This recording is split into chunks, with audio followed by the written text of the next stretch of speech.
Welcome, everyone, to Talladega. High speeds, high thrills, and action to your heart's content. That is what you're guaranteed to see here in Alabama tonight. It is the EA Sports 500, the end of the first half of an 8-race chase to the Winstel Cup. Beginning to get an understanding of who's where in the championship order and who's a contender. But we can't lie, that could be flipped on its head tonight, as things typically are here in Talladega. 36 drivers trying to go for a race win, some to boost those championship hopes, some to play spoiler. It is a game of survival, though, here in Alabama. So let's jump into it and look at how the points stack up entering this race. Jacob Potak has been hard to beat. He leads the standings by 25 points over Christian Budd. Dylan Roberts remains close in touch as well. Emily Howell turning the tides a little bit from a slow start in the chase. Now within reach of that top spot. Jeremy Davis did not have a great race last week. Trying to rebound here in Talladega. Gabriel Mauricio, he is really good at these plate tracks. He stands a really good chance in his number 5 machine. Brandon McKissick, he's his long road to climb after missing the first race and then having issues early on in the second race as well. He's made a comeback here. He is in 7th. Sean Pele, Tyler Head, Nick Doucette have a lot of work to do in these next 5 races, and that all begins here in Talladega. Looking outside of the Winstel chase as things stand, you got Jose Solis Jr., who should be a factor here. Ryan Hill, Christina Ryan, both of them should be factors here tonight as well. Brendan McGee, your Daytona 500 winner, in 14th there in points. Again, best of the rest of those outside the chase for the Winstel Cup. Still pretty tight. And this is the kind of race that a lot of these drivers can excel in and make something happen for themselves and try to break through and potentially get a win or another win in some cases, if you look at Brendan and Jose. And as we just sort of browse and peruse through the field, these are drivers that are relatively safe. They're in the mid-pack. You look really down at the cut line. The top 35 is where the next conversation begins. Top 35 is important. That's what locks you into next season without having to qualify your way in. Right now, Ryan Doucette is that cut line right now in 35th. Josh Chen, Corey Steinhauser on the outside looking in. Champeau, Ferrinares, Lautenslager, and Rasmus on the inside trying to stay that way. So we'll see how that all plays out. But that top 35 battle will become more and more important as these final 5 races come about.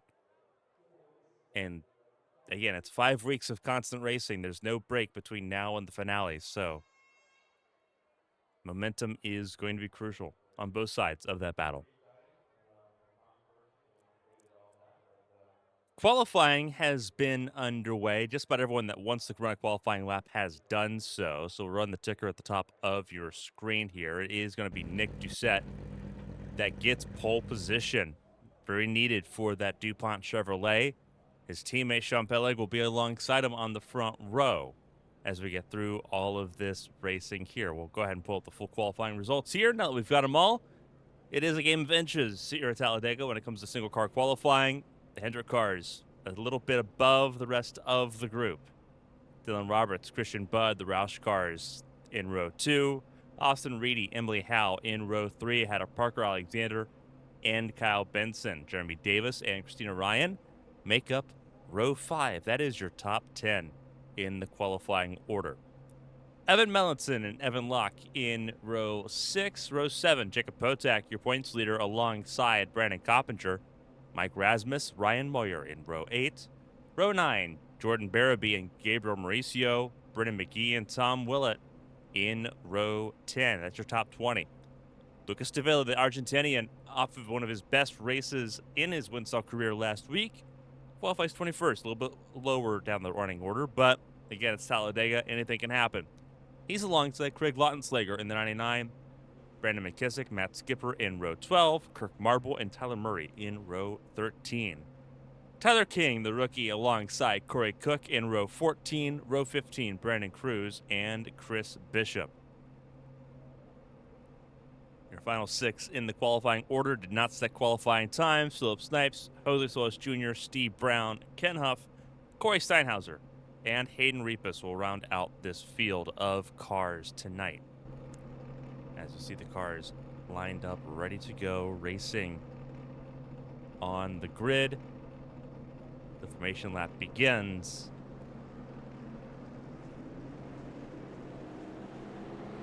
And the Winstel field comes to life here in Alabama. Final Superspeedway event of the season. Part of the thrilling gauntlet we get to watch across these next 5 weeks. Winstel's schedule concludes as such. Talladega tonight, Martinsville next Sunday, Texas October 5th, Phoenix October 12th, and Atlanta to round out the season on October 19th.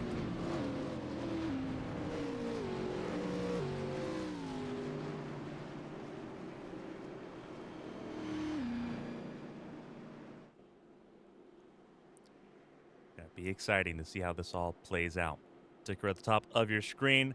Those in yellow are your chase drivers. Those not in yellow, trying to play spoiler and grab a race win tonight.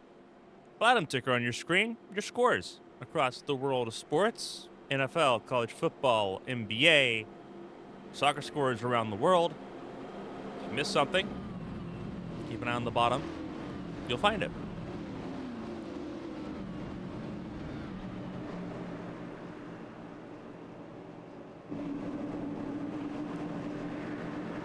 Hendrick Motorsports duo Doucette and Peleg at the front of Dylan Roberts and Christian Budd in row 2.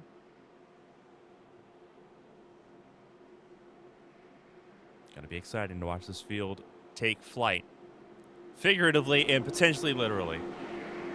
It is Talladega. You get more end-over-end flips here than any other racetrack on the Winstel calendar.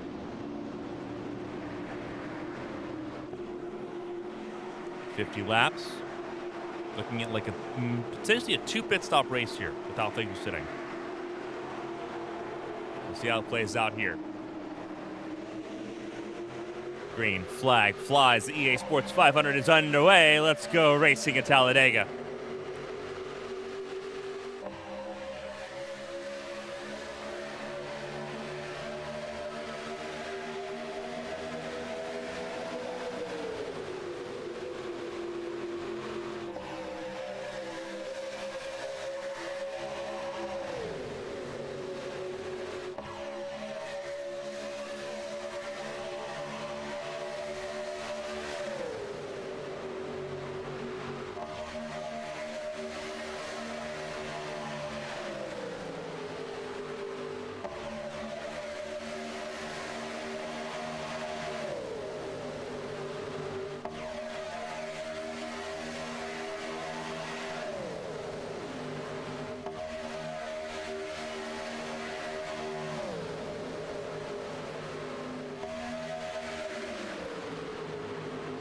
First lap in the books. That belongs to Nick Doucette. Number 24, the inside lane rolling forward with momentum and energy. A little bit of concern there. That was Parker Alexander that was in and out for a moment on that inside lane. Gave a little bit of shock to Jeremy Davis, the 4. He'll move to the outside lane now ahead of Sean Peleg. Davis goes back to the inside lane. Back to the outside, back to the inside. Indecisive, the number 4. He'll be pinned to the inside lane now as Peleg moves to the bumper of Alexander.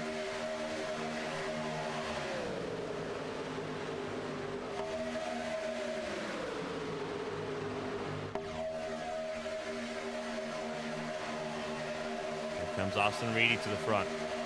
The 77. With support from the 4.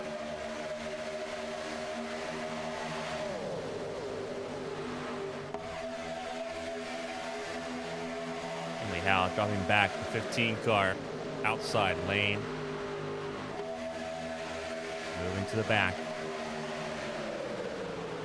Third lane popping up a little bit here. That is Jacob Potak, the 22. Trying to work around the 48 of Sean Peleg. Jeremy Davis goes up top. Not a lot of cars in that middle lane. It looks like the 22 dropped in front of the 48. And we're getting some pretty interesting moves here, 4 wide, as Jeremy Davis has nowhere to go.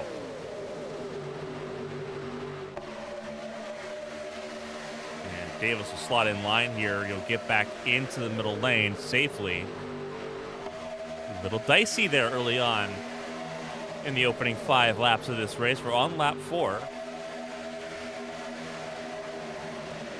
Everyone trying to figure out what they can get away with here. Say you got away with a pretty good amount there as Christian Budd drops backwards to the 17. He's got no help on the outside.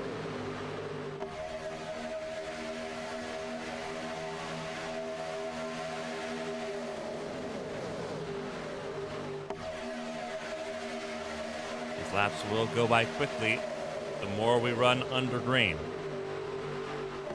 We've had 3 lanes intermittently in these opening 5 laps, but it's been the inside and the middle lane that has dominated the action so far, and that was expected to be the case. The 3rd lane really only pops up later on in the race.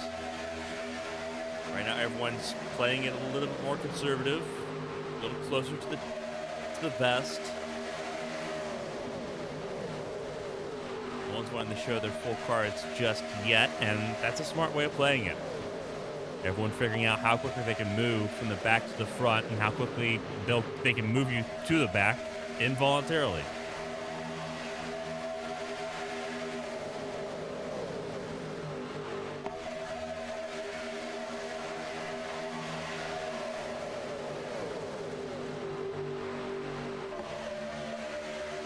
So we've got some work to do here early on.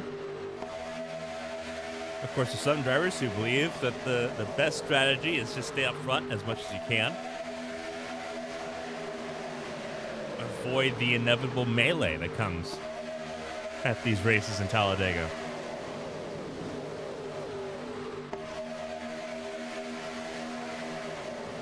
Kotak, your points leader, gets to the front of the field. Leads the inside line ahead of Peleg. It is Kotak, Peleg, Roberts, Alexander, and Doucette, your top 5. Christina Ryan leads the outside lane with support from Brendan McGee and Jordan Barabee.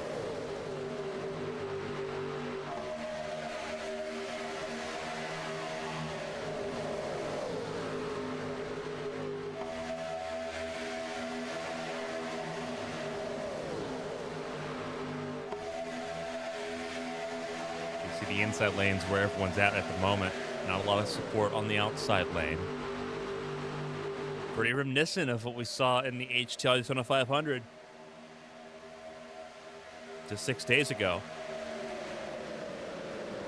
21 of Tom Willett trying to go below the yellow line. You can't do that. Below the yellow line is the out of bounds rule. You cannot go below the double yellow line to advance position. Go down there when you're coming to pit lane or if you're trying to give up position, but you can't go out of bounds to gain. You saw that. Willett got cut out for that and had to give up that spot to McGee again.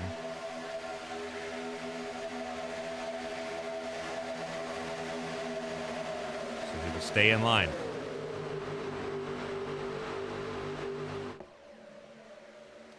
At the front, it is the 22, the Bill Davis Racing machine of Jacob Kotak that leads the way here in Talladega.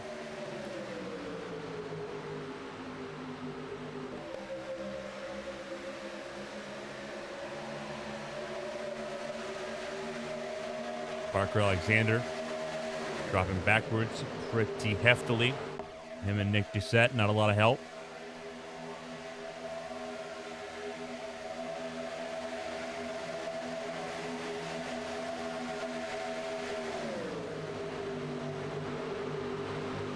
Interesting name of the game so far. as Potak sits at the front of the field. It is largely single file. 36 cars in this field as they took the green flag. There's 30 in this lead group. There's 6 that have fallen off of this lead pack. You see Chris Bishop there, Jose Solis in this group as well. Same with Corey Steinhauser. These 6 lost the draft pretty early on, so they're struggling, but there's 30 in that lead pack at the moment.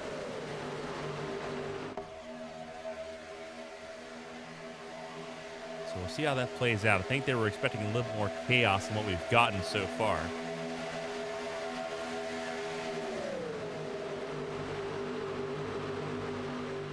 Christina Ryan trying to make the outside lane work here with McGee, and no one bit. No one believes in the outside lane right now. It is a line of necessity, not of opportunity, as we're seeing so far. So Christina Ryan from 7th, when she made that move to the outside lane, will drop all the way back down to 15th and lose 8 spots in the process. It is a positioning game, and you don't want to lose those spots too often. It's something you can afford right now on lap 11. It's not something you can afford on lap 20 or lap 30. It becomes a little bit more costly the more you do it. See, Ryan gets a shot out of a cannon. That was the 16 of Kirk Marble. They both went to the outside lane because they both got a bunch of momentum, and then Kirk Marble's momentum completely died out. Christina Ryan's got nowhere to go in an effort to try to get around the 42 of McKissick. And what we talked about before, you can't afford to lose those spots very often. Christina Ryan losing more of those spots from 15th now to 19th place, and still dropping. Will ultimately drop down to the end of this group.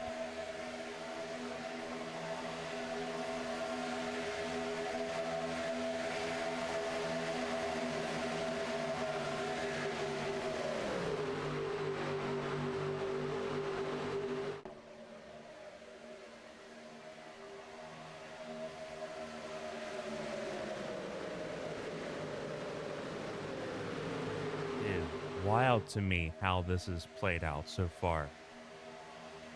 It's not what we thought it was going to do.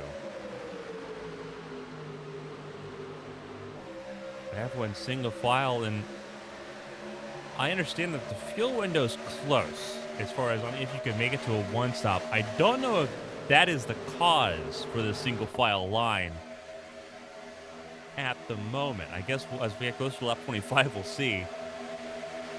The number that we had in our heads was lap 20 was where the expected first pit stop was going to be. If they can get to 25, then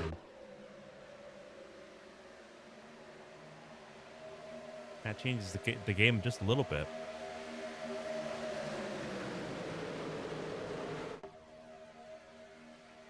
You can see that drivers don't want to sit single file. You can just tell that just by how people are reacting to all this at the moment.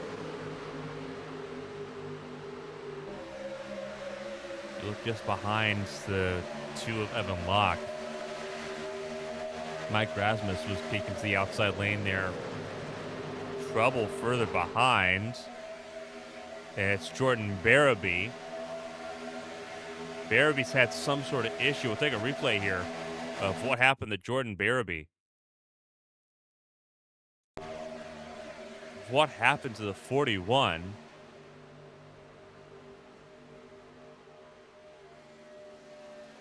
That's a mechanical failure of some sort.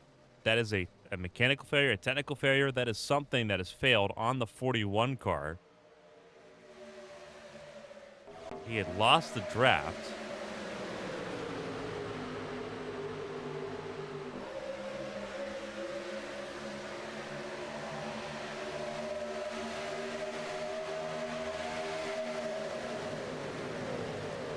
That's not what you want to see. Back to real pictures, live action.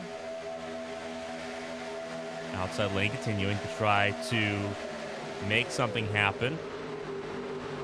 Jeremy Davis realizes that that is not going to work right now and drops to the inside line in 16th place.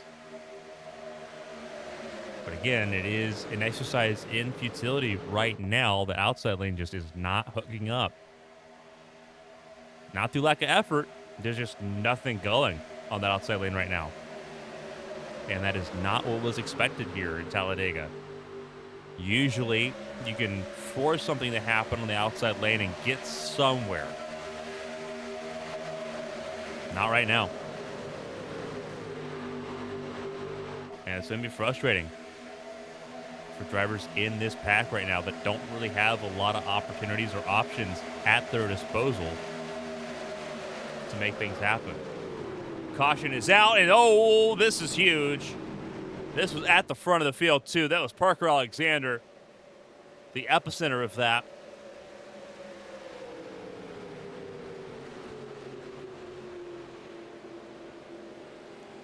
So the first caution of the night breaks up the monotony in a not-so-pleasant way.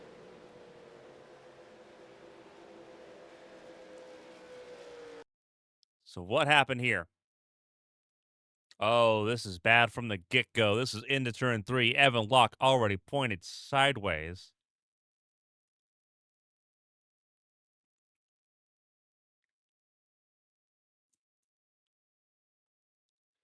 See if we can get one of our chopper cam or a blimp cam. Let's try a blimp cam here. Keep it on the 2. That's the 9 and the 8. The 3 cars. Evan Locke gets the bumper. Lucas Davila. Davila gets out of shape because he has nowhere to go. Evan Locke gets out of shape because he's got nowhere to go. Not sure why you're going bumper to bumper there. Alexander gets turned by Murray because everyone's checking up for what happened between Locke and Davila. Several cars eat it here in a pretty hard way. That's Murray. That's Rasmus. Really good avoidance by Christina Ryan. Brandon McKissick's involved. The black and white 42 machine. The 0, Tyler King.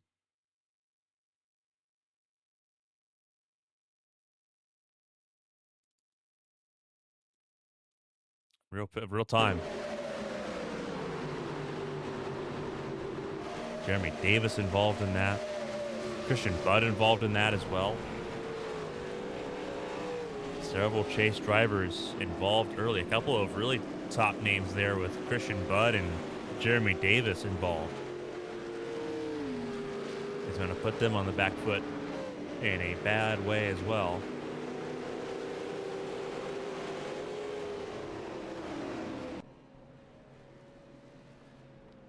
Back to live pictures here. Pit stops underway. Looks like a lot of fuel-only stops at the moment. All 35 cars running on the lead lap. Only one retirement so far, and that would be the 41 of Jordan Barabee.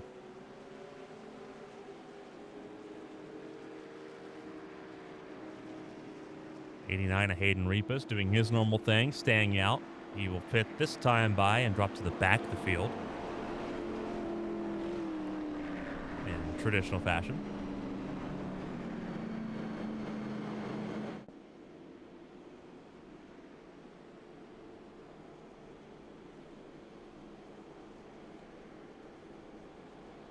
And it will be the 48 of Sean Pelley that moves to the front of the field.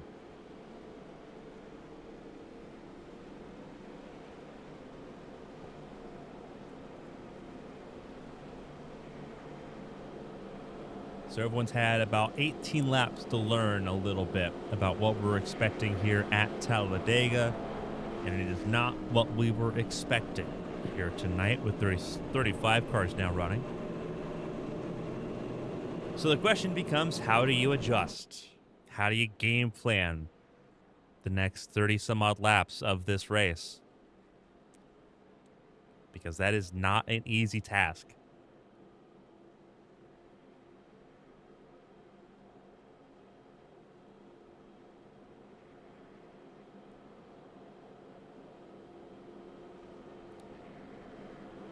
lot of people cheering on drivers in the live chat here on Twitch. People cheering on the 55 of Steinhauser. People cheering on the 88 of Christina Ryan. Kirk Marble's gotten some shout-outs here. The 16 car, he's been in the front half the field pretty consistently, that 16 car. Let's go ahead and go over who's where. It's been at the top of your screen, and it's pretty important right now. Sean Pellig leads the way over Ryan Moyer. Jacob Potak in third as we get ready for the restart here at the next lap. Gabriel Mauricio, your former Daytona 500 winner last season, sits fourth. Dylan Roberts top five. Tom Willett is sixth. Brendan McGee seventh ahead of Austin Reedy. Kyle Benson. Christian Budd rounds out your top 10 ahead of Christina Ryan. Emily Howe in 12th. Nick Doucette and Evan Locke round out your top 14. Evan Mellinson in 15th place. Craig Lautenslager in 16th. Lucas Davila in 17th. Parker Alexander in 18th. 19th, Philip Snipes. Matt Skipper and Steve Brown, 20th and 21st. Brandon Cruz in 22nd. Corey Cook, 23rd. Kirk Marble, 24th. Jose Solis Jr., 25th. Chris Bishop, 26th. Ken Huff, 27th. Tyler Murray, 28th. You start looking at drivers involved in that accident a couple laps ago. Corey Steinhauser, 29th. Not involved in that accident. Came down pit lane and topped off with fuel. Mike Rasmus was involved, topped off with fuel as well. Hayden Repas, the 89, just came down pit lane, 4 tires and fuel. He's in 31st. Brandon Coppinger in 32nd. Jeremy Davis in 33rd. Tyler King, 44th. Brandon McKissick, his day is done. He becomes the second retirement in this race behind that of Jordan Barabee. And his championship ambitions pretty well fried at this point. 2 retirements in 4 races does not get the job done, unfortunately. Tyler King leaving pit lane now. He will go a lap down. That car is pretty bent out of shape, and he will be the only car a lap down on the racetrack. Pace car is in. We saw the pace car dive down pit lane. It is the 48 and the 31, Pellig and Moyer, at the front of the field. Single file line. All the cars in this line on the lead lap. Green flag flies, and away we go. First restart of the race. And Moyer left out the dry immediately.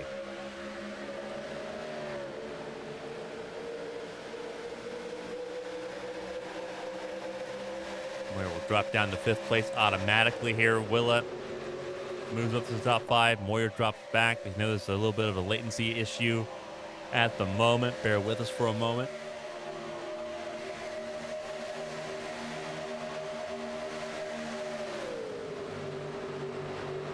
There we go. Back up and running and in action.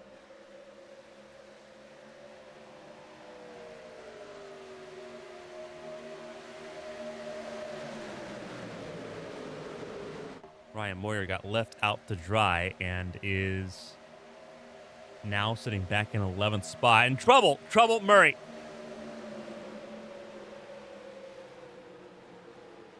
Around again, this time front straightaway for your 07. And second caution tonight. What happened to the 07 this time to see him spin around for the second time in 7 laps? This is what it looks like here. This is ahead of Rasmus, behind the 10 of Ken Huff. Oh, just another checkup. Another checkup. Drivers trying to get slotted in line. Everyone running single file. That checkup, it's an accordion. And a pretty nasty one as well. Not a whole lot anyone in that group can do. Ken Huff has he's just kind of reacting to the car in front of him. Murray's got to react to him. Rasmus has even less visibility, so he's only reacting to what Murray can see. Ultimately, that's not a whole lot you can do there. What I'd like to do, go back and see where that checkup started. If we can get a decent zoom out here. I don't think we have a good enough angle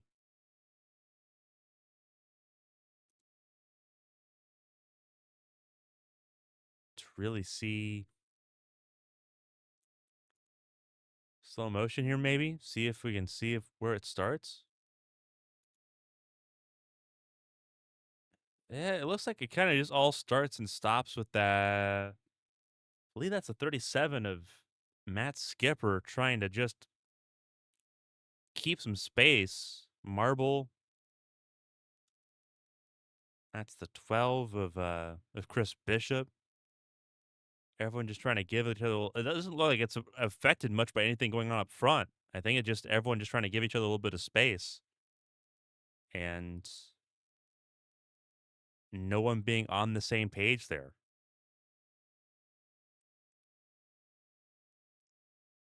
And Murray, the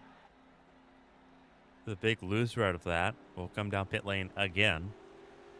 It does bail out some of the drivers that you saw that were further back in that field that had some more damage that need to be repaired. So several cars came down pit lane this time. Front of the field, though, stayed out. That's your 48, Sean Pellig. Sonoma race winner for the season. Jacob Potak, your points leader, in second. Mauricio third. Dylan Robertson fourth. Tom Willett, the number 5th place car. Had a Brennan McGee, Austin Reedy, Kyle Benson, Christian Budd, and Christina Ryan rounding out your top 10.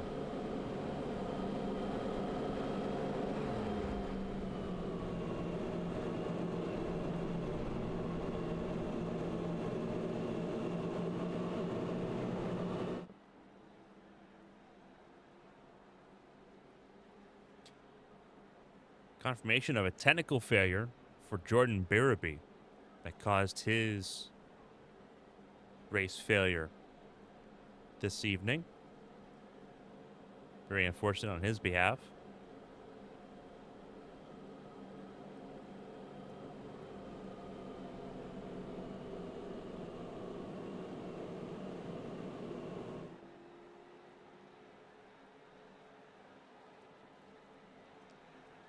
Second caution of the night.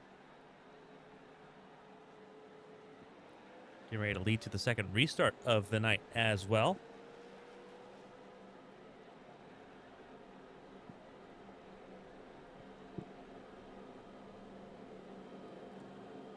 Lights go out on the pace car, which means we're getting ready to go back racing here the next lap.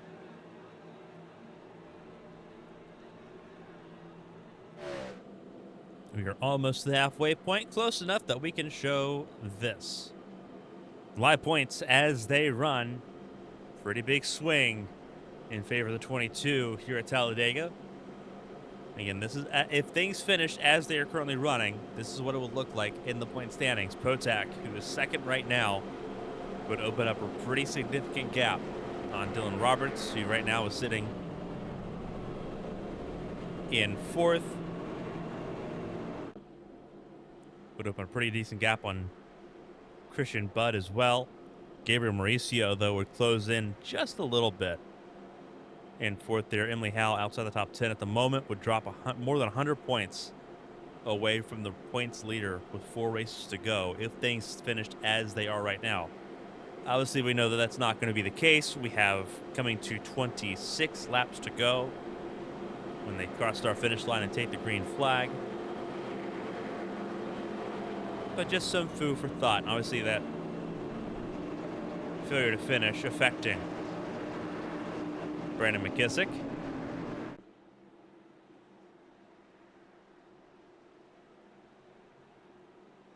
And Jeremy Davis struggling as well, now down in 7th place as things run.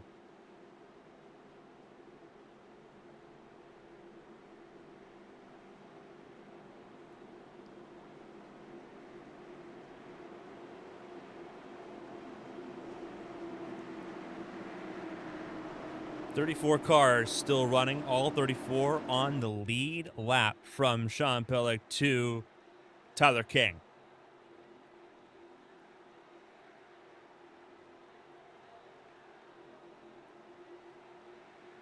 26 laps to go at the line. The green flag flies, and away we go.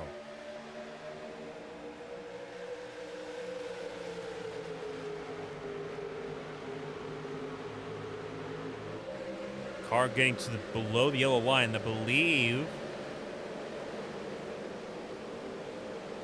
Oh, huge trouble. Whoa, whoa, whoa, whoa, whoa. Huge trouble. What happened on this restart? That was Christian Butt that was flying.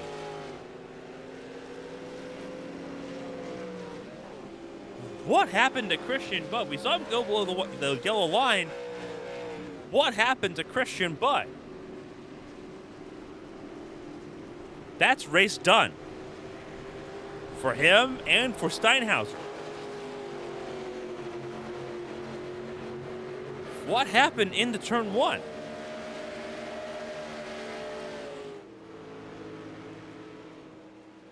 Look at that crab walk. That is atrocious.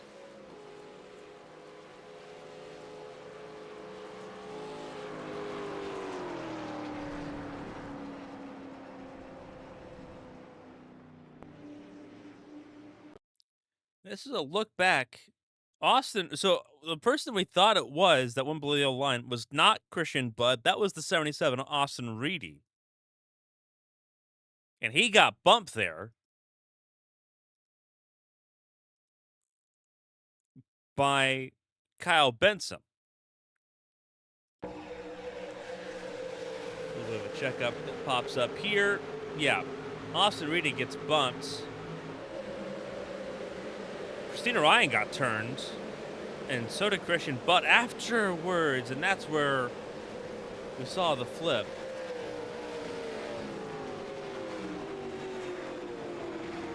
What on earth happened here?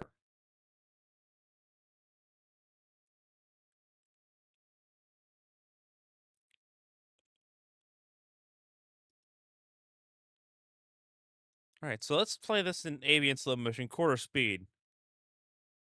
Yeah, Christina just gets run over by Ryan Moyer. And Christian Butt got turned by Christina Ryan because she got pushed into Christian. They're reacting because they see the 77 almost wreck.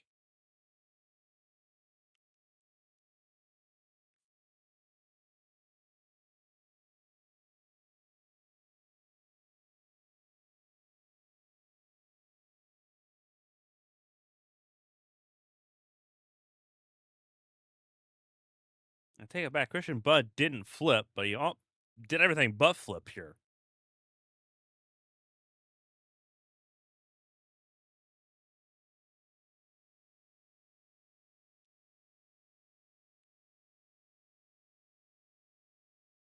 That is insane.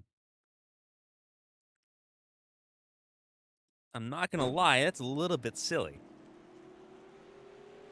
Third caution of the night, and it's for a bunch of drivers just not paying attention there tonight.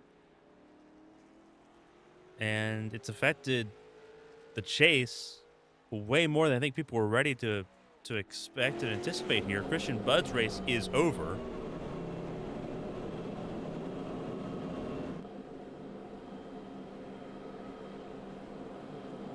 And these drivers should know better than to push the pusher.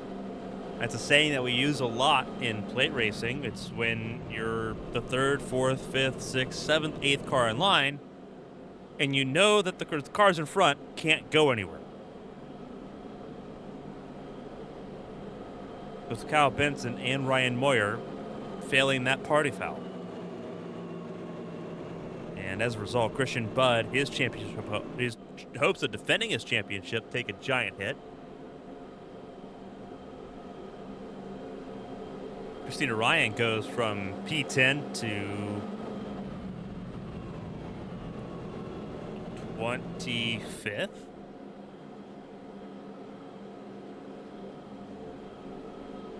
Corey Steinhauser's day is done.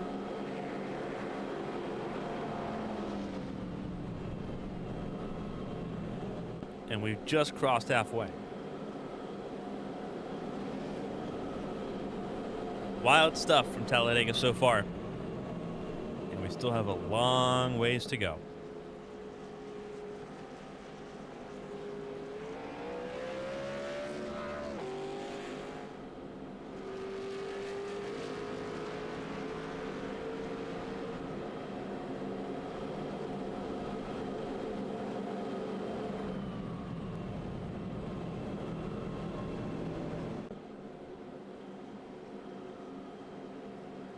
Well, we're under caution here for the 4th time tonight.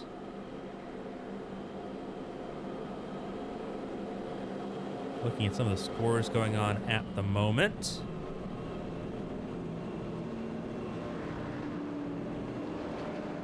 NHL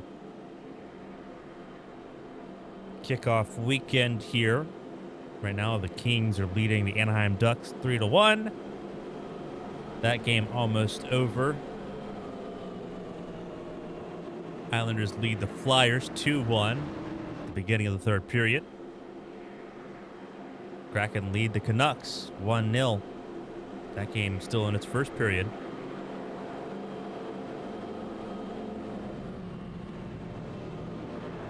All the scores around the world today and this weekend as a whole, bottom of your screen.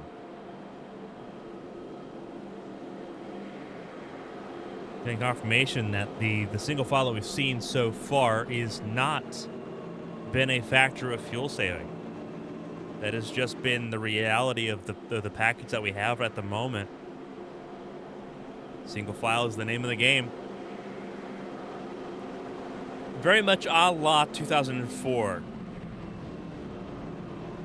If my memory serves correct, the fall Talladega race. This feels very reminiscent of that 2004 and 2005 race. I don't know if it's 2004. I don't know if it's 04, 05. It's more similar to where it was single file for most of the race. And we had a caution at the end that kind of just killed it. Very reminiscent of that. So, unfortunately, thematically accurate. The green flag flies. 4th restart of the night.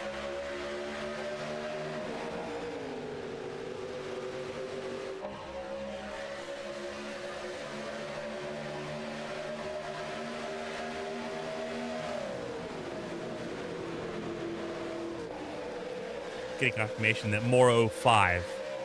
Yeah. And that's where we're at right now. This is based off the 05 NASCAR Cup season. So, it's in line. Unfortunately, it does pass the vibe check. And that's going to make things very difficult for the drivers, because the driver's going to try to do things that normally would work, but unfortunately just aren't tonight. They're going to keep trying that, and it's going to start breeding more frustration and desperation to try to make moves happen.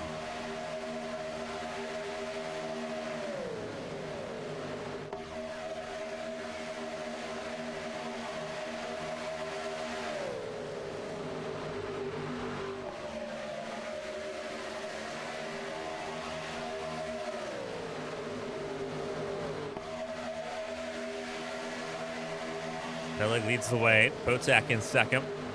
Mauricio in 3rd. And everyone trying to make a 2nd lane work here.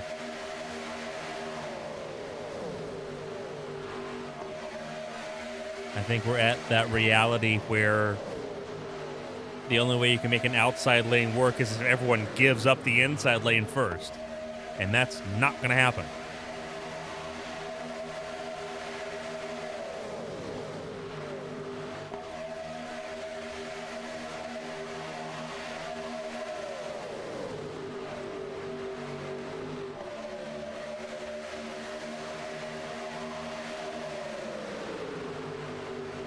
And that's sort of what just happened.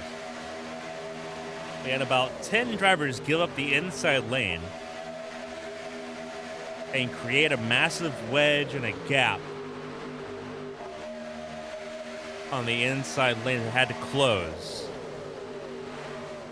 just for a chance for someone to change the lead here. And in this case, Brendan McGee is the benefactor of that. The inside lane now put together again will pull away from the outside lane. Kotak trying with Emily Howe behind. Those are two veterans that know what it takes to win here. If they can't make that outside lane work, you're kind of just doomed.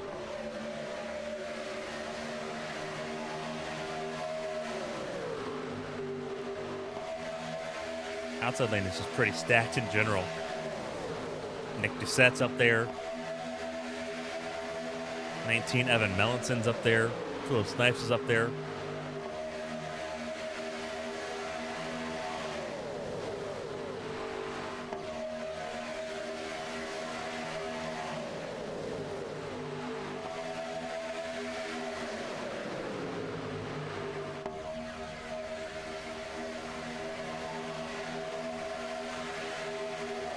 And as expected, inside lane beginning to clear the outside lane. A lot of side drafting going on. And that side drafting a lifeline for the outside lane.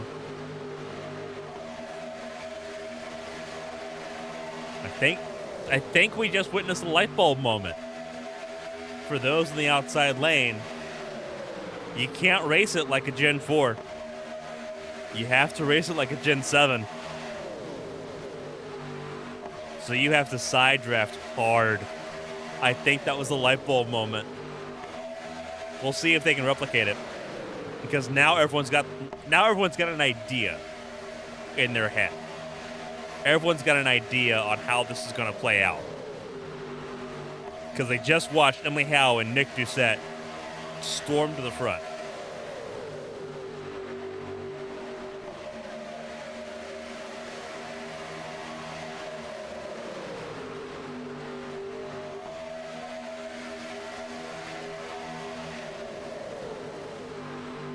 Keeping an eye on the way this pack forms and separates here.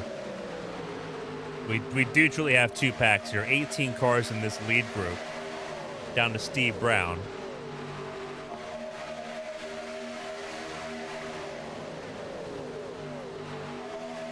And it went single file pretty quick. Would not be surprised if about a dozen drivers saw what happened there a couple laps ago, put that in their back pocket for later, and kept it pretty quiet. Evan Locke dealing right now with Kyle Benson and dropping backwards as all of them have troubles. And I apologize, not Kyle Benson, that was Austin Reedy he was dealing with. And now all three of them trying to avoid losing the lead pack.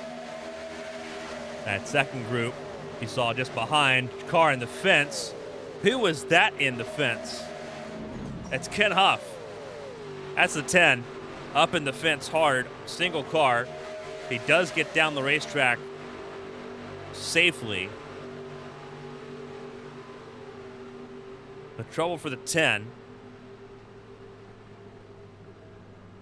And he's going to stop here near the safety entrance.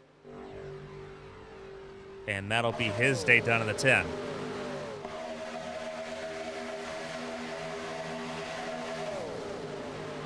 List of retirements keeps growing. Ken Huff joins Christian Budd, Parker Alexander, Corey Steinhauser, Brandon McKissick, and Jordan Barabee. In the retirement queue, 30 cars running, all of them on the lead lap.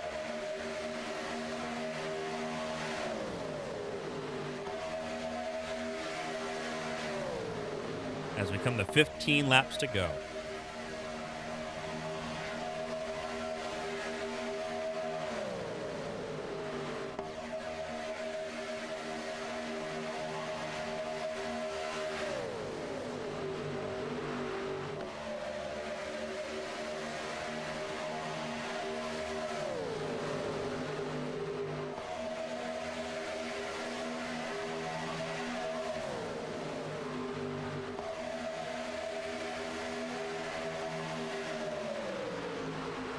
Lead pack is 15 cars strong.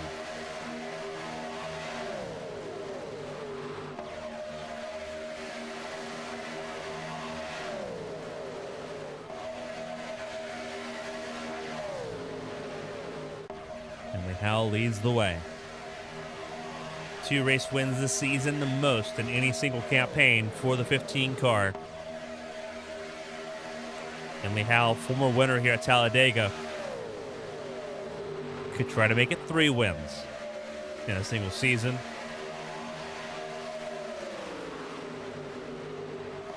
That is the big-time goal.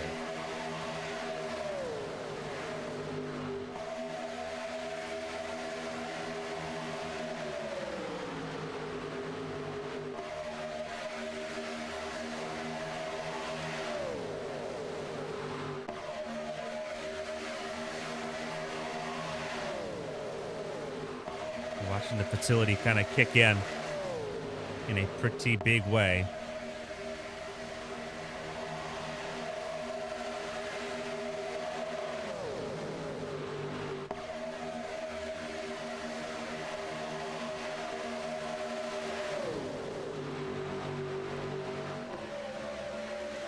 Remember, Emily Howell won just a week ago in Kansas. That was her second one of the season after winning in Charlotte.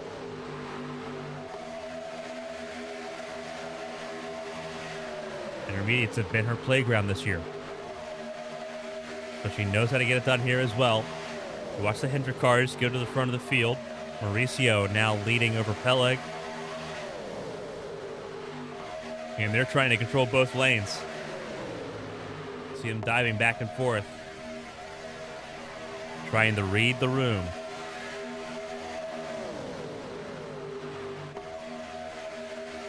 "12 laps to go.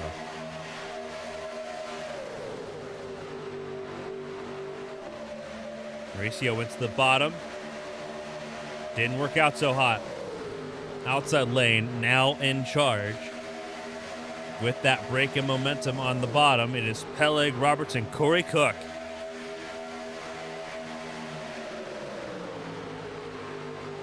Some oddball names you don't hear very often at the front of this field.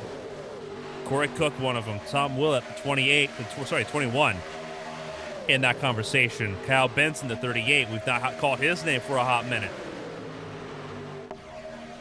Matt Skipper, the 37.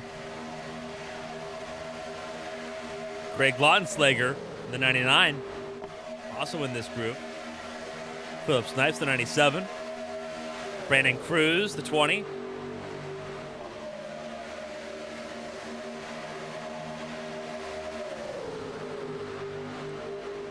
For those drivers, this could be a season-defining race.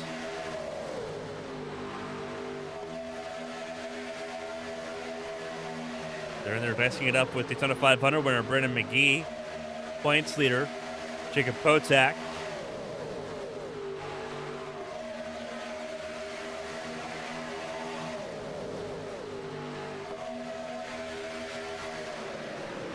Some pretty good names here in this top 15.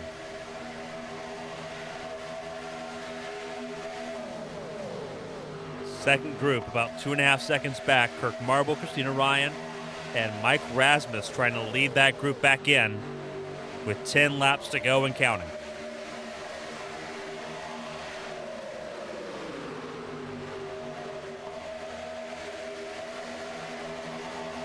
The more that this group at 15 battles, the better it is for that group behind to close in just a little bit.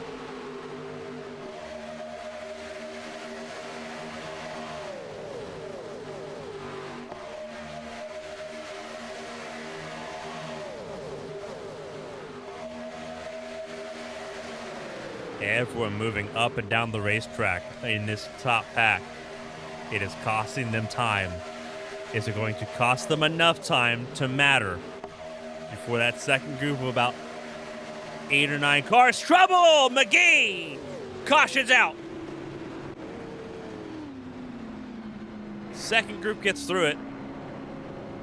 That is Brendan McGee in a huge trouble. Going for broke, and McGee gets turned. And here's the reason why.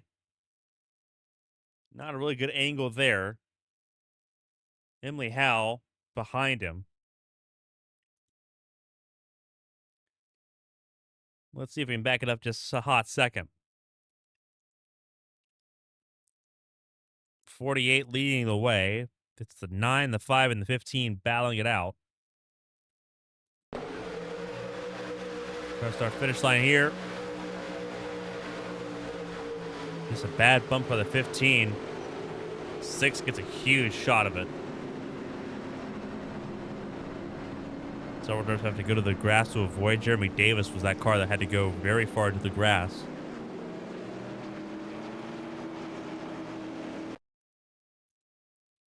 Just seems like a really bad bump there by Emily. Just everyone trying to change lanes.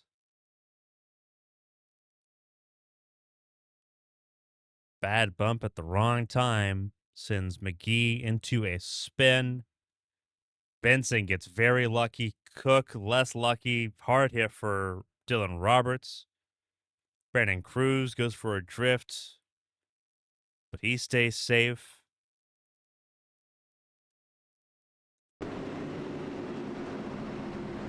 See, there is Jeremy Davis. He saw writing on the wall and had to jump through the grass to avoid making contact, but does so. Live pictures back on your screen. Less than 10 laps to go. We are under caution for the 5th time.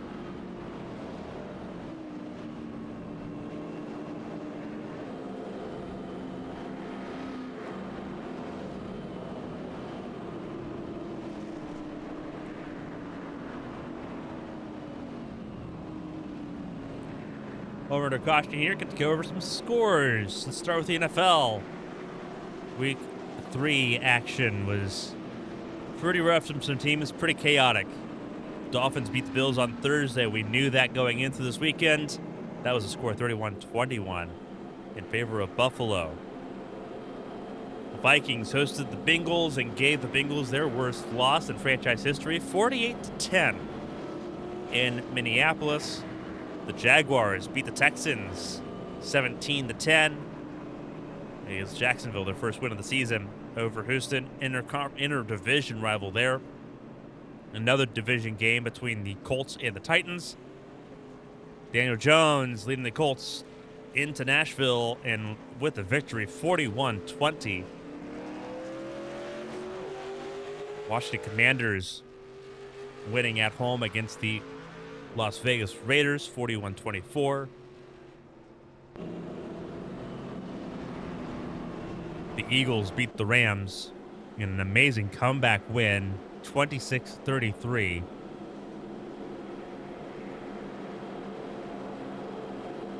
Scoring 26 unanswered points against Los Angeles Rams to win at home in Philadelphia. The Panthers blow out the Atlanta Falcons in Carolina, 30-0. Steelers walk into Foxborough and beat the New England Patriots 21-14. The Browns, in a game-winning field goal, beat the Green Bay Packers in Cleveland 13-10. The Buccaneers keep it close, but win at home in Tampa 29-27 over the New York Jets. The Chargers beat the Broncos 23-20 in L.A. Seattle Seahawks blow the Saints away 44-13 in Seattle over New Orleans. Chicago Bears beat the Cowboys, beat the brakes off the Cowboys 31-14. The Cardinals lose 15-16 to the 49ers. Close game there in San Francisco. Sunday Night Football game just kicked off. Well, I say just kicked off. They're in the second quarter now. It's a close game, though. Kansas City, 3 in New York against the Giants, who have not yet scored yet. Tomorrow night, it is the Lions at Baltimore to face the Ravens. There's your Sunday NFL rundown here. If we got another caution, we'll talk about the NHL and their kickoff weekend, because it's been pretty wild.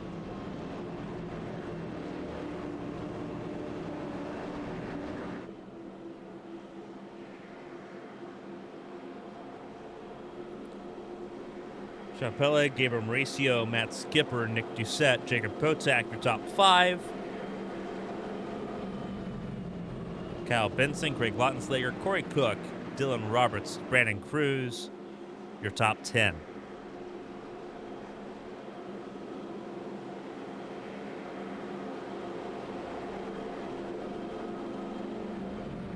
All that running at the top of your screen.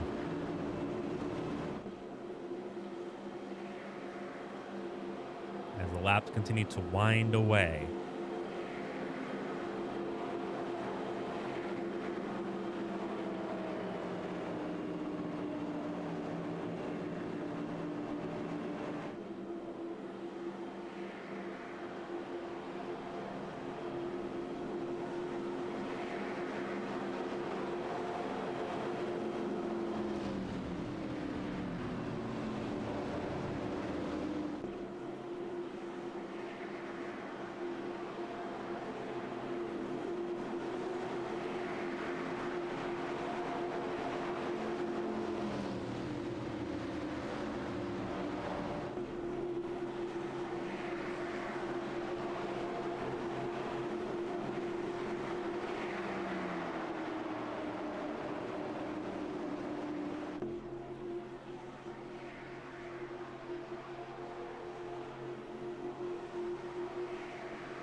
Green flag flies once again, and away we go.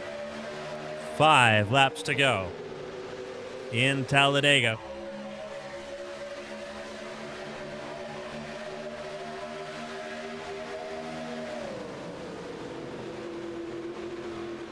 Let's see how this plays out. Gonna be interesting. We've already seen desperation in this race. How bad does it get?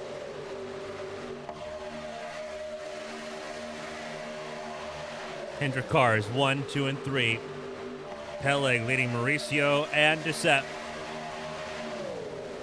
Skipper hung out the dry, the 37, falling backwards. Dylan Roberts trying to charge forward.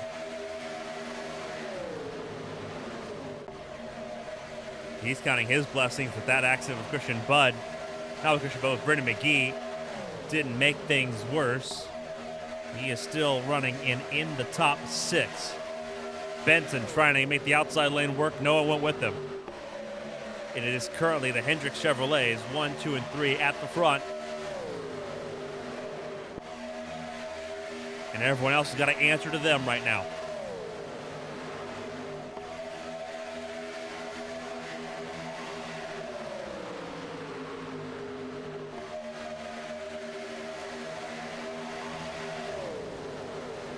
Laps continue to wind down.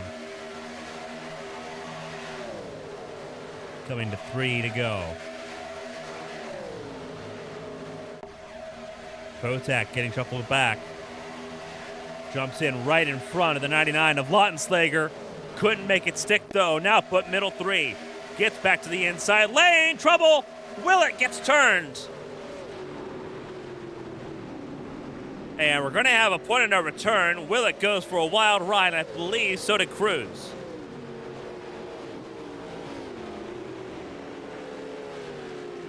Cruz has damage, that is for sure. Willett's car destroyed. 21. In an enviable position.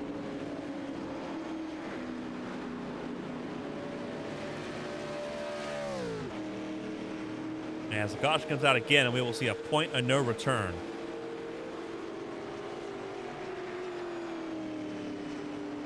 And here's your replay as to what happened. Everyone going for real estate. We'll back it up just a second just so you can see what happened here. Keep an eye on the outside, the far right side lane. That is the 21 and the 20. They're keeping an eye on. They're reacting to the 22 to their left. That is Jacob Potak in the middle. AB in slow motion, quarter speed. Cruz peeks to the inside. He thinks he's going to try to help out the 22. 22 moves back to the inside lane. 21 doesn't realize the 20 is there. on his quarter panel.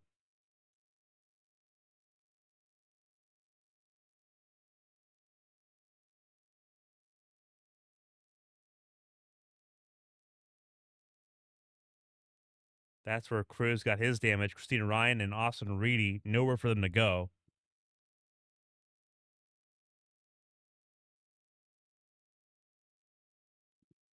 As Willett goes for a pretty wild spin.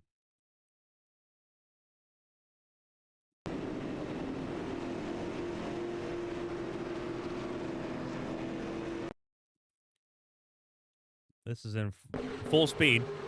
How quickly it all changes. And Willett does go over end into his flip.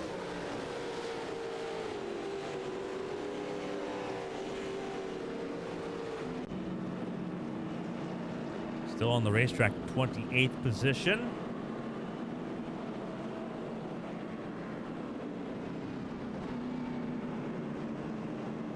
Ryan comes down pit lane, checking for damage here.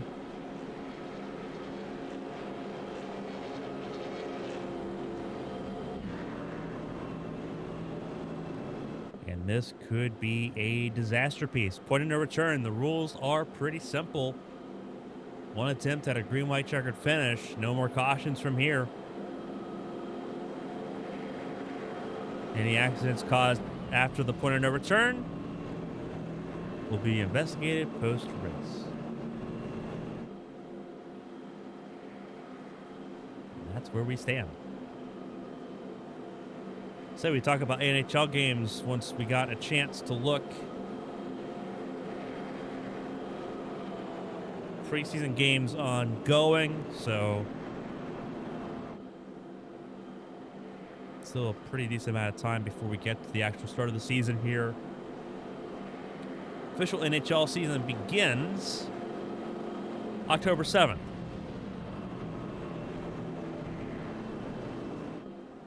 So, hockey season getting closer. Preseason underway. You'll see those scores at the bottom of your screen. So when we talk about preseason games, that's what we're dealing with. We got the Blues and the Stars. They played yesterday. Stars won 2-1. Rangers won today over the New Jersey Devils, 5-3. Predators beat the Panthers 5-0. Wild beat Winnipeg 3-2. Toronto Maple Leafs beat the Ottawa Senators 4-3. Washington Capitals beat the Boston Bruins 5-2. Columbus Blue Jackets beat the St. Louis Blues 4-1. A lot of games going on right now. You got the Flyers and Islanders going on. The Islanders beating the Flyers 2-1. Nashville Predators beating the Panthers 4-2. Utah Mammoth losing to the Colorado Avalanche 4-1. The Seattle Kraken beating the Canucks 1-0. Scoreless between the Vegas Golden Knights and the San Jose Sharks.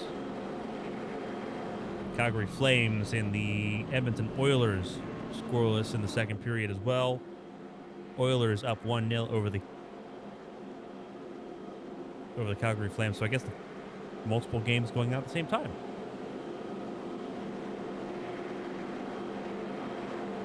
Unless I'm reading that wrong.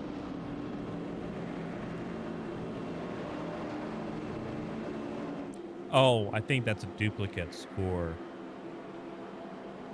So Edmonton just scored on Calgary. Okay, never mind. I got it. It just duplicated. Makes sense.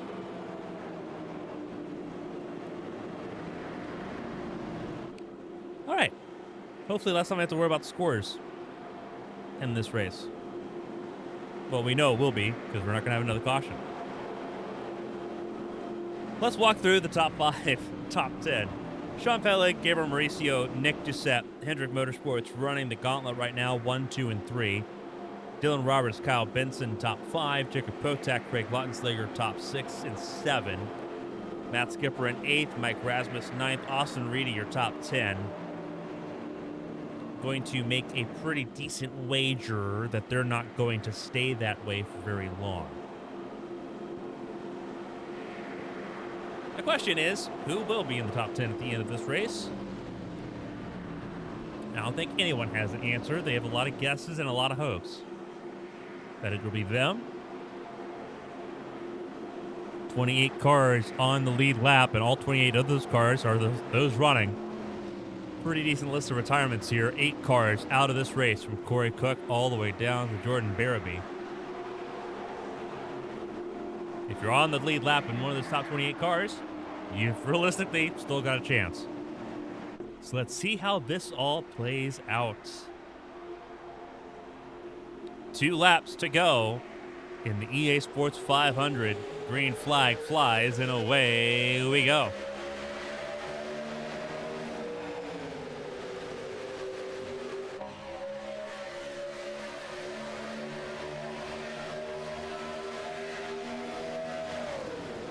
Immediate breakaway in 9 cars. Do you want to believe that one might have been the 0 or the 66 that did not get going in a great form and caused a little bit of separation there in front of Jeremy Davis and Ryan Moyer.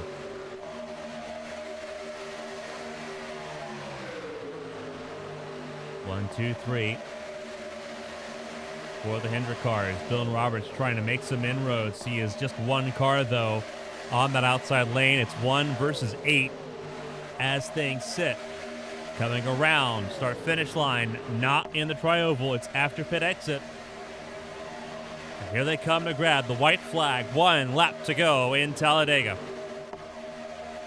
Roberts drops to 9th. If there's going to be any chaos, it's going to be now. I don't have a feeling we're going to have a lot of chaos, though, in this conversation. Single file down the back straightaway. Not very often you see that at Talladega. Everyone trying to make something happen. Kotak trying to make things happen. LA mirror driving.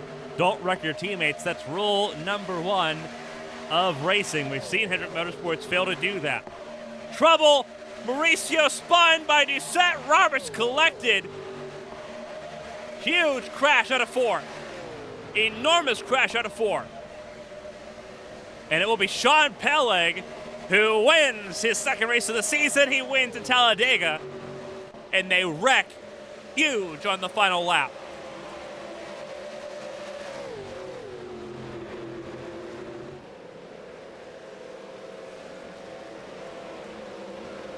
Kotak and Doucette, your top 3. But a huge crash on the white flag shakes up the entire rest of the field. Mike Rasmus 4th, Matt Skipper top 5. Season best for both of them. Greg Lautenslager in 6th, season best for him in the 99. Kyle Benson 7th, Steve Brown 8th, Evan Mellinson 9th, Kirk Marble 10th. Chris Bishop 11th, Brandon Cruz 12th, Christina Ryan 13th, Brendan McKee 14th, Philip Snipes 15th, Evan Locke, Hayden Repas, Dylan Roberts, Tyler King, and Tyler Murray, your top 20.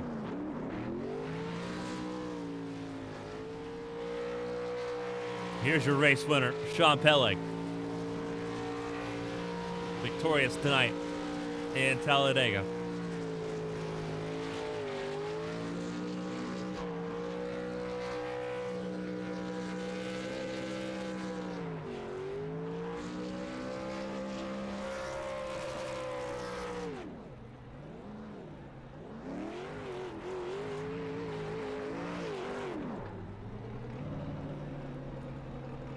Celebrations are pretty massive, I would have to say.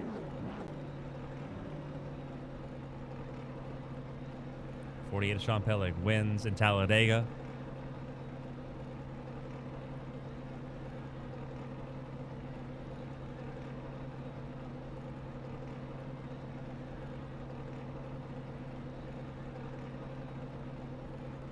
Very wild to see how this played out in real time.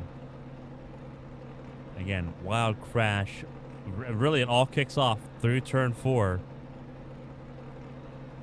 and just continues to snowball from there. A wild turn of events here in Talladega on that point of no return. We'll focus on the full field results here in just a moment. We will go ahead and get ready for interviews with our podium finishers here tonight. Short form ticker going to be up on the top of your screen while we get ready for these interviews.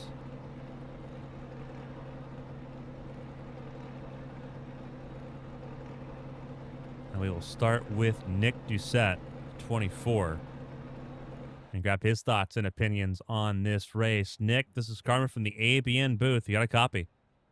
I hear ya. That was a wild race. Obviously, a little bit to break down there. Not the race I think anyone was expecting or really hoping for tonight here in Talladega. But the Hendrick cars look good tonight, and it's a good P3 finish, a much needed P3 finish for the 24 crew. Walk us through it. Yeah, I mean, it was certainly not a race that I think a lot of us were expecting to have, considering how practice was going. Typically, in our Winstel practices for a plate race, I find we're a lot racier. And then when it comes to race time, things usually kind of settle down a bit, but not to the point where it was just you would fight to get to the yellow line. Um, and unfortunately, I kind of fell back there at the start of the race, and thought I was going to stay there and to the back there for the most of the race. And Emily, she's one of the best plate racers on the service, and she certainly knows how to work the draft and everything like that. And we made a run on one of those restarts and made our way back up to the front, kind of made some ground again, and kind of just ultimately just tried to stay in that top five for the last little bit of the event. Obviously, it works out there. It was you, Mauricio, and obviously Sean Pellig there, the top three at the end. Everything sort of falls apart at the very end, as it typically does. You talk about how difficult this race turned out, especially given how practice had looked. We had been watching practice, seeing how things had played out and how differently it ended up being. What was the contributing factor? Because as you mentioned, there was no indication it was going to be that way through practice.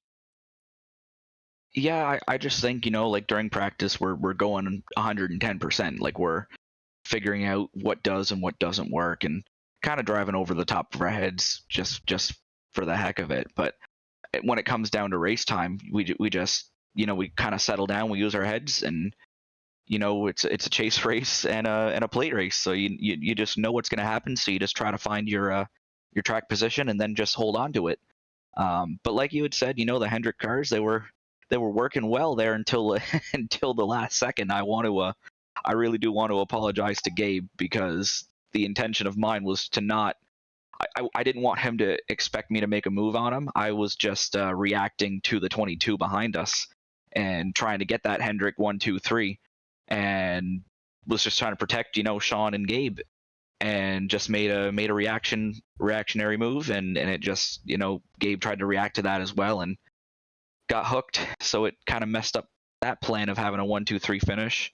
So I do apologize for ruining his race, because I can't expect he got a good finish out of that. So I do apologize.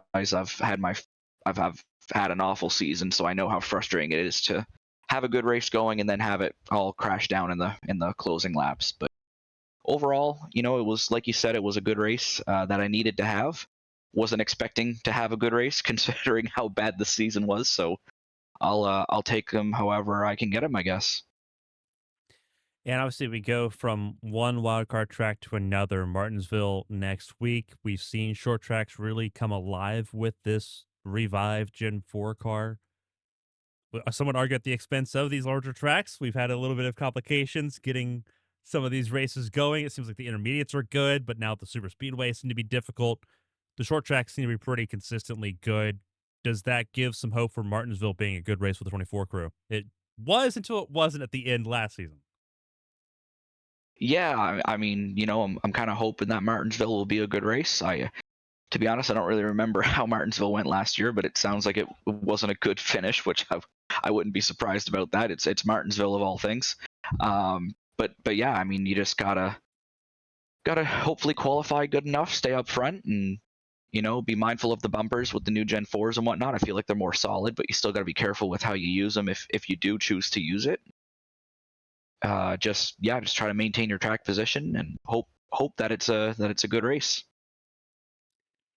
Going to be a wild time going from the high speeds of Talladega to Martinsville next Sunday. Before we let you go and let you obviously decompress and enjoy the rest of your Sunday evening, if there's anyone to shout and say thank you to, the floor is yours. Congrats on the P3 finish and a good result for the 24 crew. Yeah, I mean, like it's unfortunately we didn't have a broadcast when I won my race at Michigan, so it's been a while since I've had to talk to you. I think the last time I spoke to you was at Bristol, back in I God believe only so, knows, yeah. probably like April. It's been a while. So as always, I gotta thank the Winstel community, the admins, Emily Howe for her amazing setups each and every week. Shout out and a very special happy birthday to Ryan Kame. And yeah, just shout out to all the drivers again, and shout out to you for putting on a great show each and every week. Absolutely. A lot of fun being here in Talladega tonight, Nick. Enjoy the P3, and hopefully we have to talk to you again in Martinsville next Sunday. Enjoy it. Thanks. That was Nick Doucette, our third place finisher tonight here. A good result, a much needed race for the 24 camp after what has been a very taxing season as a whole. Move on to your points leader, who remains that way in a pretty comfortable level. Jacob Potak grabs a P2 finish and probably one of the more frustrating podiums he's scored this season. Walk us through it, Jacob, because we've heard and seen some thoughts and opinions on tonight's race, and a lot of it was shared frustration of just not being able to do a whole lot. What was it for you, kind of being the black sheep of that lead pack at the end? Yeah, it was sorry, give me 1 second.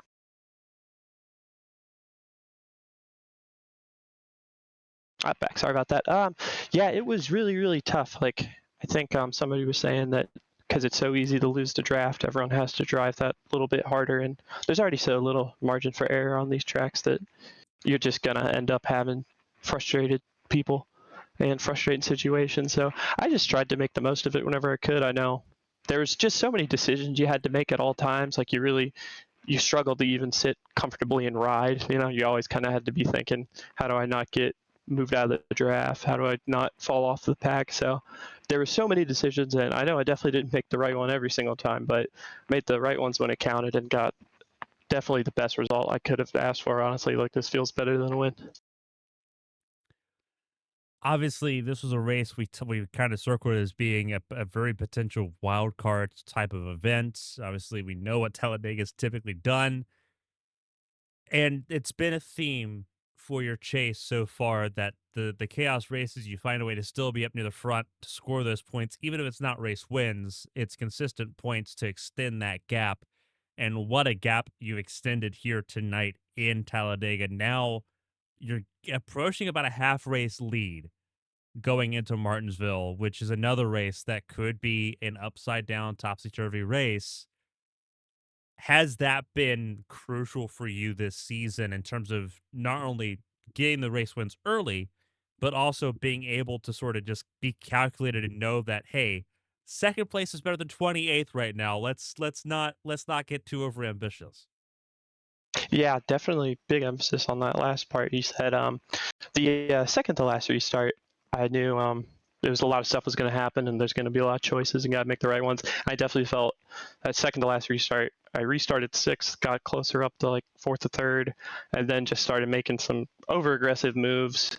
And for the last restart, I ended up sixth again, right back where I started previously. And I just said I had to catch myself. Like, all right, we're definitely trying too hard there. And yeah, as you said, second place is going to be a lot better than 20th. So just try and go for being near the front, maybe not exactly on top. 4 races left to go in the season. Martinsville coming up. And then we have a pretty decent run of races after that. The last 4 races of the season include Martinsville, Texas, Phoenix, and Atlanta. All these tracks, 22 car on paper looks pretty good on. Before we let you get ready for those races, though, obviously a lot to get ready for as the season wraps up. If there's anyone you shout out and say thank you to, the floor is yours. It's been a season of consistency for that 22 camp, and I can't wait to see how this last month really plays out. Thanks, Carmen. I can't wait as well. Really excited. Well, first, obviously, thanks to you guys for another awesome broadcast, and definitely want to shout out thanks to Christian, Brennan, Emily, everybody that puts in the work to make these races happen, because they're just so much fun. Even when we have a night like tonight where we can't do everything we still want, I still find a way to enjoy it. So shout out to everybody who makes it happen. Shout out to everyone watching, and thanks for the interview. Fantastic job, Jacob Potak, extending the championship lead with 4 races left to go in the season. Jacob, congratulations. Hopefully we'll talk to you again next Sunday. Thank you. That was Jacob Potak, the 22 second place finisher here tonight. And now it's time for the man of the hour, your race winner here tonight. Second time this season. First time in his career, he's averaged more than 1 race win a season after winning Sonoma. He goes from a road course race win to a Superspeedway win of all things. Sean, walk us through it. That was a pretty wild one, but the 48 car had pace from start to finish. Certainly was a wild one. Yeah, like you said, I finally figured out how to win 2 races in a single year. That's been hard to get through that stage. So finally got the, yeah, it was like you said, it was a crazy one. I mean, in practice was crazy. I mean, 3 wide, crazy moves happening. I think once we got in the race, I don't want to say calmed down, but everyone kind of realized, like, we got to make it to the end, like you see often in these races. So it got single file for a while. I was lucky enough to put down a really good qualifying lap. The 2 Hendrick Chevys up front, myself and my car owner, the 24. And we were able to just stay up there most of the night. I knew going into this that I was saying it. I either wanted to be ahead of the wreck or causing the wreck. And I thankfully did a pretty good job of staying ahead of all the wrecks, all the craziness that happened, especially that last one happened right behind me. I couldn't believe what I was seeing behind me, but just thankful to get through without a scratch on the car. Another ride to victory lane in one season. I am thrilled. Obviously, we look at how the season changed for you. The first half of the season, first 11 races, you DNF'd or finished outside the top 30 in 9 of those races. Get into the summer, grab that race win at Sonoma. It has been nothing but success for the 48 camp going through this. Now the 48 car looks pretty good with 4 races to go this season. Obviously, still a pretty decent hill to climb to challenge a 22 and how consistent he's been all season long. But that turnaround's been pretty miraculous. What has been sort of the contribution to that swing in momentum? Because they happened before we got the new car. So it wasn't all on this updated Gen 4 car. What has sort of been the reset point for you to sort of get some of these results? Because it's not just the 2 race wins, it's the constant top 5s. You've only finished outside the top 10 twice since we came back from Memorial Day. That's a pretty big statistic to keep an eye on. Yeah, truth be told, I'm not sure that I could put my finger directly on what exactly it's been. There hasn't necessarily been anything that's changed. I think maybe I'm just... I might just be utilizing my practice time before the race a little better, I think. I could be trying to get a better feel for the car, as well as just over time developing more experience in it. I a lot of times struggle to get into something new and get up to speed, so I don't know. It's actually a really good question. I didn't know that stat. I'm glad I've kept that run going. Hopefully I can keep it up. But yeah, like you said, I'm definitely in a lot better position now than I was even coming into this race. I always have Talladega circled as a possible win. I mean, I won last year, humble brag, so a little back-to-back. It's always a track that I like. I love drafting tracks. It's a place that I feel like I can show my talent at these kind of races. This package, brand new, was very confusing. I wasn't sure what to expect. If anything, I kind of got lucky that they wrecked behind me, because I don't know how I would have blocked a move that was coming. I got quite lucky that I didn't particularly have to fend off much. And obviously, it works out. It pays off dividends there. We saw the replay in slow motion of just everything that went on behind you on that final lap. And obviously, 4 races to go. You have another challenge ahead of you, Martinsville, a race that has traditionally not been kind to the 48 camp, but there's been a lot of those races that have sort of swung back the other way this season, with Martinsville coming up and then Texas, Phoenix, and Atlanta ending off the season. Obviously, momentum's pretty good with that 48 camp. What is the feeling going into the paperclip next Sunday? Hey, the paperclip gets messy, but I tend to enjoy the racing. I'm excited to see how the car is going to race there. It'll be interesting to see how much contact is able to be made without it being insta-wreck. But yeah, Martinsville, I'm excited to see how that goes. And then the final string of tracks, I feel decent. I feel better than I did coming into this race. But like you said earlier, I've got my work cut out for me. I've got to keep the streak up. Got to turn it into top 5s every race if I want to have a chance. If I want a chance at the championship, it'll take another win, maybe 2, which that'll took a while for me to get more than 1 in a season, so I don't know if I'll get 3 or 4, but just try as hard as I can, give it everything I can, try to keep it clean and fast for the rest of the season. Absolutely. And it's going to be a lot of fun seeing how it all plays out here over the next month or so. Sean, before we let you go, let you decompress and unwind this Sunday evening. If there's anyone to shout and say thank you to, the floor is yours. Congrats on your 2nd win of the season, your 11th career win in Winstel. The floor is yours. Thank you. First, thank you, Carmen, for putting on these broadcasts and giving us an awesome experience that we can go back and look at whenever we want. People don't realize how important that is. So we appreciate you. Appreciate Brennan and all the admins here at Winstel, always putting on these races. Been here almost 10 years now, and it's always been the most fun racing on the service. Thank you to Potak for helping me through the race. He helped me out a couple times that he could have let me fall by the wayside, but he helped me out. He didn't do nothing crazy coming to the finish. So him, Gabriel, Nick, Emily, a lot of good help on the track. I appreciated them. And thanks to Mom and Dad watching out there. I appreciate them. So thank you. Fantastic job for the 48 camp, 2nd race win of the season, and Sean Peleg has a really good run with 4 races left to go in the Winstel season. Sean, enjoy it, and we'll hopefully talk to you again next Sunday. Hope to see you there.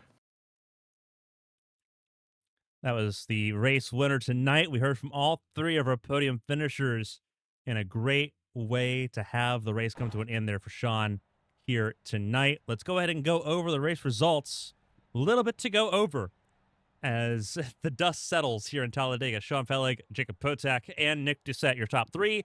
Mike Rasmus, Matt Skipper, your top 5. Season best results for the double 0 and the 37 and the 99 of Lawton Slager, who finished in 6th tonight. Kyle Benson, 7th. Steve Brown, Evan Mellinson, and Kirk Marble, your top 10. A very topsy-turvy top 10 with drivers we have not seen very often in that top 10 running order. The chaos continues on.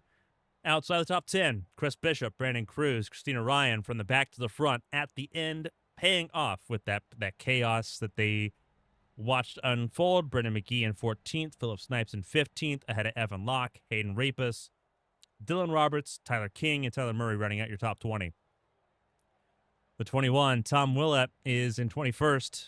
Car number meets position. Jeremy Davis, 22nd, after wrecking on the last lap. Austin Reedy, Lucas Davila, Brandon Coppinger, Emily Howe, Ryan Moyer, Gabriel Mauricio, Corey Cook, and Jose Solis Jr. rounding out your top 30. 28 cars at the finish. Corey Cook and Jose Solis Jr. not seeing the checkered flag. Neither will this next page. Ken Huff, Christian Budd, Parker Alexander, Corey Steinhauser, Brandon McKissick, and Jordan Barabee all out for one reason or another here tonight. Your points. This is the important slide. Jacob Potak, 54 points clear of Christian Budd. Dylan Roberts having a bad race as well, 64 points away from the top of the board. Emily Howell over triple digits behind Gabriel Mauricio, also in that triple digit range. Sean Pella gains 2 spots, passing Jeremy Davis and Brandon McKissick. Nick Doucette and Tyler Head now in no man's land with 4 races to go in the chase of the Winstel Cup. Martinsville coming up next Sunday. Before we get there, tomorrow night, join us right here, 8:15 p.m. Eastern Time for the HTL Cup Series. Daytona last weekend. We move on from Daytona to... Excuse me. Had to take a second to take a drink before my voice completely gave out. From Daytona to Las Vegas is where we end up. We go for the West Coast Swing Monday night, tomorrow night, 8:15 p.m. Eastern Time, right here on Twitch for ABN. We have the California 500 ABN Champ Car Racing Wednesday, 8 p.m. as well. And then we have RX High Octane action from the Monster Mile on Saturday at 7:30 p.m. Eastern Time. On behalf of everyone here, though, for Winstel and for everyone here at ABN, we're glad you joined us for a wild night of racing. Join us again tomorrow night from Las Vegas to watch 36 drivers roll the dice. Until next time, I'm Carmen Sienna. Stay safe and stay healthy. We'll see you tomorrow.